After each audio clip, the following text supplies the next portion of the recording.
Welcome to Islamic religion.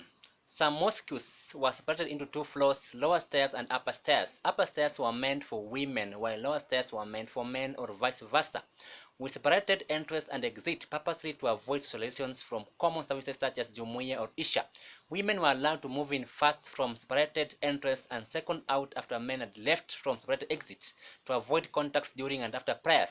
Women in Islamic religion are viewed as with the ability to attract sinful nature of mankind, meaning sexual immorality. Mosques which had limited spaces placed women behind barriers or partitions veil known as parda, meant to avoid contacts which might arise sexual behaviors in services. Friday prayer, known as Jumuiya, are mandated for men and optional for women. Such sessions allows women to conduct prayers in different rooms or petition rooms and not in men hall where men worshipped. To most Asian reference, men and women mosques were separated. Most common mosques separated for women were famous Khadija mosques. From that reference, dressing code and socialization contributes to huge percentage of sexual behaviors. Muslim teens were not allowed to conduct services in one unit with adults. Boys and girls were separated and taught in madrasas until matured from unknown ages but from religious classes or until religious classes were over. Maturity based on religious teachings are not always age as perceived. Teens were prohibited from night services. Most teens use such opportunity for sexual activities. Teens always love dark meeting. From same understanding, women were prohibited from night services or from attending mosques at nights. Allowing women to attend night services creates loophole for sexual harassment, planned sexual activities, or extramarital affairs. Women were encouraged to pray at home while their husbands attended the mosques at nights. From that approach, why should women work at nights? If disallowed for night services, might it be for night running, for discourse, for robbery, or for prostitution?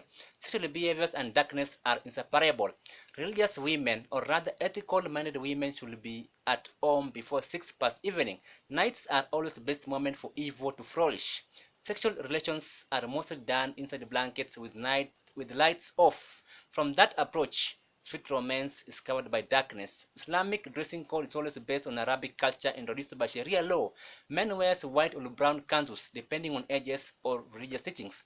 Women have no other dressing type apart from black abaya, famous known as buibui, covered with black veil known as hijabs, covering their bodies from face to toes purposely to minimize sexual temptations. Wearing different fashions of or unique buibui undermines Islamic identity. Arabic women are brown as Europeans, Hindus, Chinese, and among such wide races around the globe, so controlling them helps to reduce sexual immorality. Above all, or rather from Sharia law point of view, Arabic women are always the best among global women. They are very attractive, loving, respectful, understandable, with pleasing attributes from covering their beauty as compared to other women not comparable to them. Controlling women's bodies, controlling sexual lust and sexual harassment. All persons from Islamic identity are prohibited from wearing shorts, sleeveless dresses, or short-sleeved dresses. Such dressing codes are perceived to cause sexual harassment. Women are viewed as sexually active in Islamic religion, therefore dangerous and destructive to social orders. That Almighty God has created sexual desires in 10 parts. He gave 9 parts to women and 1 part to men. A divine confirmation to earlier biological assumption females have more sexual hormones compared to men, meaning men might be controlled, women might not be controlled. From that outlook, semen are mobile. They search for ovum occasionally. Ovum is immobile. They are always released on a routine basis, hence increases their sexual activeness. Sheikhs were titles linked to royalty over years. Sheikhs were Islamic leaders as well as imams. Islamic leadership were dominated by men as were the days of Holy Quran. Prophet Muhammad advises Muslims to allow women into religious leadership to some extent, with the men leaders as their supervisors. Women are considered attractive creatures compared to men. They have magnetic ability to disrupt men or services from their looks or dressing codes. Services or prayers were never interrupted. Persons' movements or conversations were prohibited.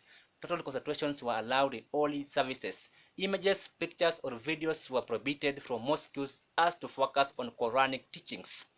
Islamic religion recognizes sexual needs and strongly believes natural instincts should be nurtured and not suppressed. Islamic doctrine believes biological parts found in human body have purpose.